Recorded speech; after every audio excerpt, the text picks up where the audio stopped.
Okay, let's try and pack this. Because if you're anything like me, the headlines you've seen, Mexico and Canada invading the United States, they're not just shocking, they're almost unbelievable. Absolutely. But that's the reality we're piecing together from the news reports. We've got CNN, Yahoo News, BBC. Right. And what's truly staggering is the apparent coordination and the Yeah. scale. This isn't some, localized border clash. No, definitely not.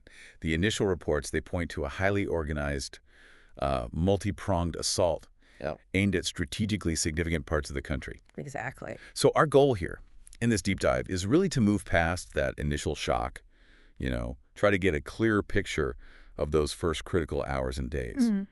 We're pulling from breaking news, obviously, but also humanitarian updates, early analyses, sources like AP News, NBC News, the American Red Cross, too. Right, trying to build that timeline. Think of this as your expedited briefing on a crisis that seems to have just exploded out of nowhere. And if we look at that timeline, Thursday, May 1st, 2025, that really jumps out as the moment, doesn't it? It does. All the indications are that this single morning saw the launch of these coordinated attacks across multiple U.S. border states. It just screams meticulous planning. Okay, so let's go right back there. Yeah. That morning, May 1st, the first reports painted a picture of simultaneous strikes.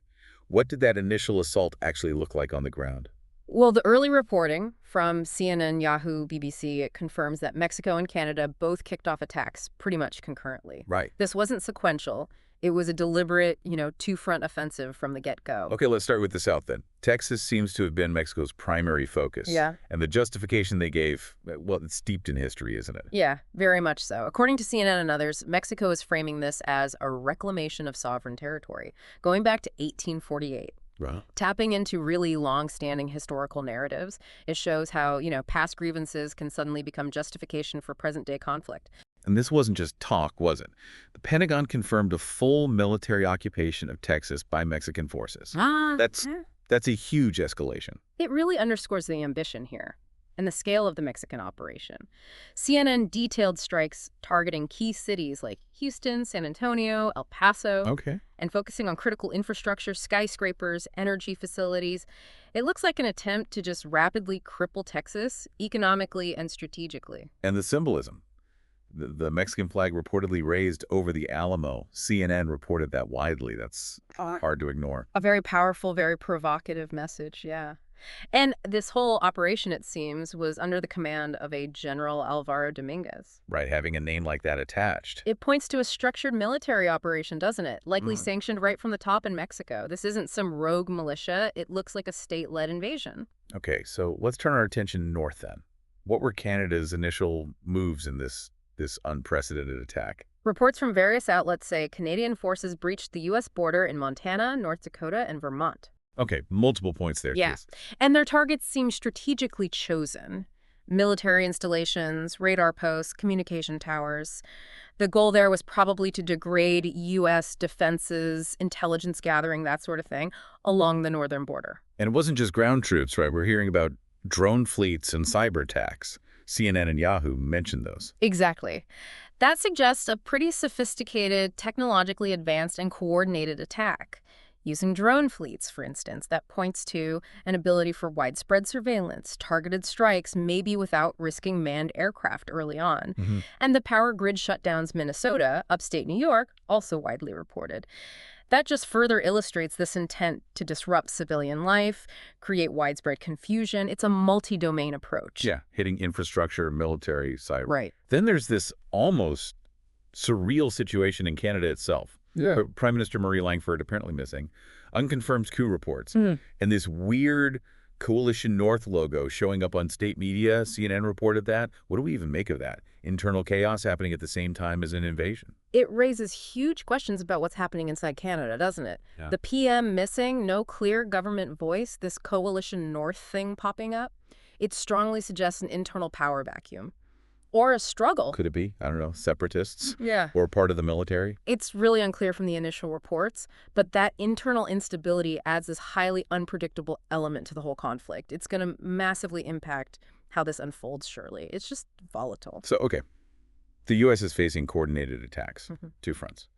and one of the attackers might be having its own internal meltdown. Hmm. How did the U.S. government react in those first utterly chaotic hours? Well, President Carr gave an address from a secure location that was covered everywhere. CNN, Yahoo, BBC. It was strong condemnation, Wow. denouncing the attacks as a betrayal, vowing a decisive response. Standard playbook in some ways, projecting strength. Exactly, reassuring the public, showing resolve, that kind of thing. But it wasn't just words. We saw the immediate declaration of martial law, nationwide. That meant grounding all flights, imposing curfews in, over 30 states, calling up reservists. That's a massive domestic response right away. Huge. Declaring martial law signals just how grave the perceived threat is. It grants the executive branch these broad emergency powers. Grounding flights, curfews, those are standard measures to restrict movement, maintain control in a severe national security crisis like this. Basically, the military steps into certain civilian functions. And the national threat level immediately jumped to crimson. What does that actually mean for you listening, beyond just sounding really bad? Crimson is the absolute highest level in the National Threat Advisory System. It triggers a whole cascade of pre-planned security measures, all levels of government, law enforcement, heightened surveillance, increased military readiness across the board, and potential restrictions on civil liberties, even beyond what we just mentioned. It basically means imminent, severe danger to the nation. Okay, so initial devastating attacks, immediate U.S. reaction. Now, the human cost, the casualty figures, the humanitarian crisis that just exploded in those first few days. It's frankly horrifying reading through these reports. It really is. The reported death toll just escalated with alarming speed. CNN's initial report, over 9,000. That quickly jumped to over 12,000, according to the BBC. Wow. Then 15,000 reported by Yahoo News.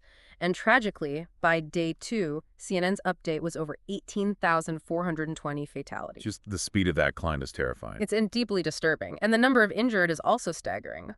Initially around 35,000 from the BBC, then 50,000 reported by Yahoo, and CNN's day 2 figure hit 57,000. These aren't just numbers, are they? Tens of thousands of lives just shattered. Exactly. And beyond the direct casualties, look at the displacement.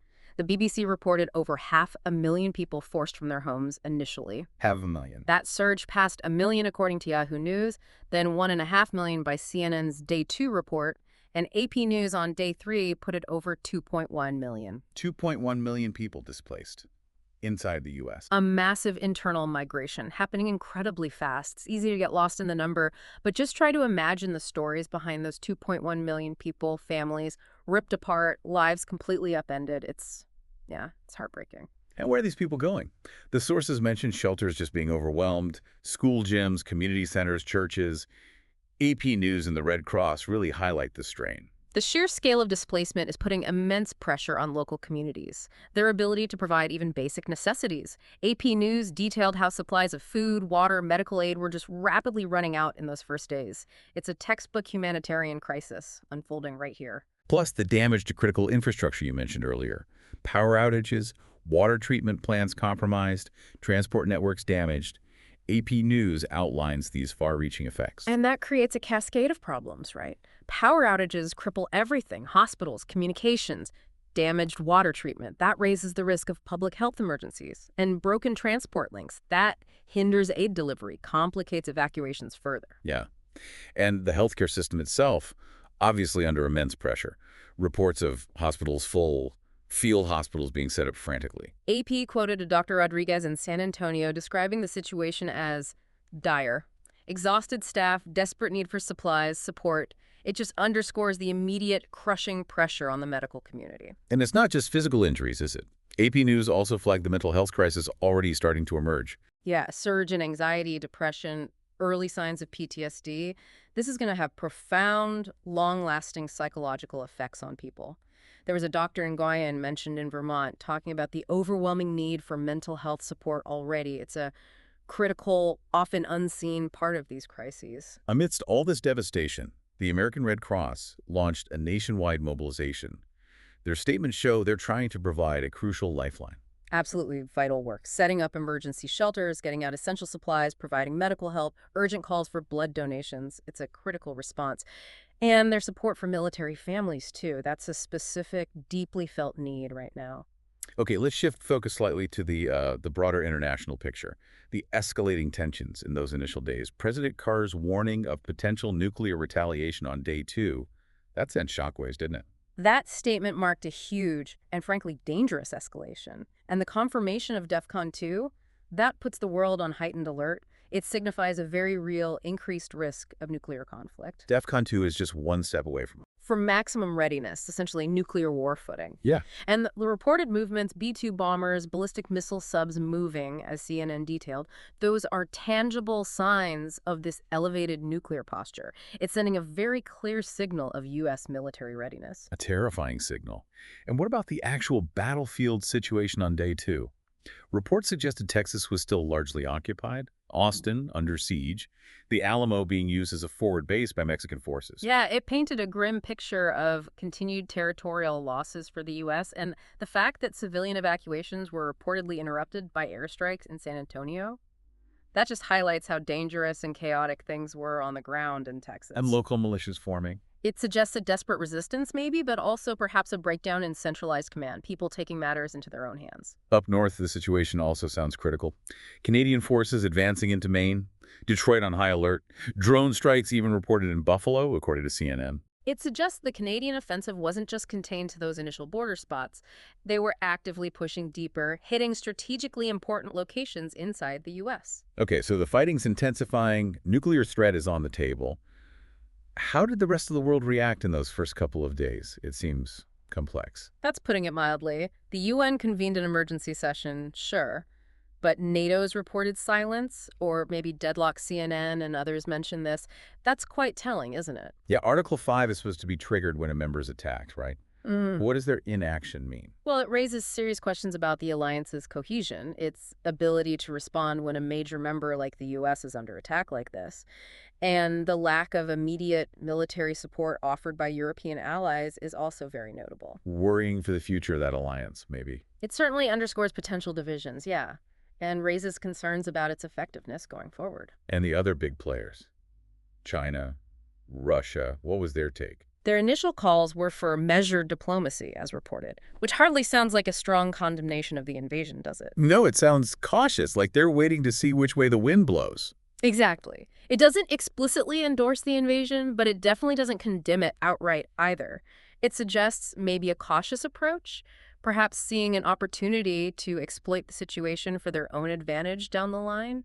Avoiding immediate entanglement, maybe? Seems likely. And the economy. The financial fallout must have been immediate. Oh, swift and severe. Reports of the market collapsing, Dow Jones plunging, big spikes in gas prices, even cryptocurrency values tanking. CNN's Day 2 coverage really highlighted those immediate financial shockwaves. It reflects profound uncertainty, even panic, gripping global markets. Right, a geopolitical shock of this magnitude. Okay, let's move just a bit further to Day 4, because then a new international issue pops up involving China, according to NBC News. This feels like just another layer of complication on an already impossible situation. It really does. It shows how this regional conflict is intersecting with much broader geopolitical tensions. So what happened? China seizing ships? Reports of China seizing U.S.-bound cargo ships, in international waters. That represents a really significant escalation with potentially huge global consequences. And China's justification. NBC News reported it as preventing contraband, which sounds pretty thin, given the context. Very thin. And the U.S. immediately condemned it, according to NBC, as a clear violation of international maritime law. Which it would be. Freedom of navigation is fundamental, isn't it? Absolutely. It's a cornerstone of global trade. China's actions, if confirmed, are a direct challenge to that principle. You could easily see it as an opportunistic move, testing the waters while the U.S. is incredibly vulnerable. A serious challenge to international norms. And the UN Security Council reportedly held another emergency session, specifically on China's actions. Yes, NBC reported that. So the international community is clearly taking this very seriously. Because the potential for global supply chain disruptions, more economic chaos. No. It's massive, right? Huge. These seizures could make existing shortages worse, further destabilize markets that are already reeling. So what's the U.S. doing about this new challenge? NBC says they're pursuing a diplomatic resolution with China. That sounds like an incredibly delicate tightrope walk. It really is. Trying to engage diplomatically with China while simultaneously fighting an invasion on two fronts, it just highlights the immense pressure on U.S. leadership, juggling multiple major crises at once. Okay, let's just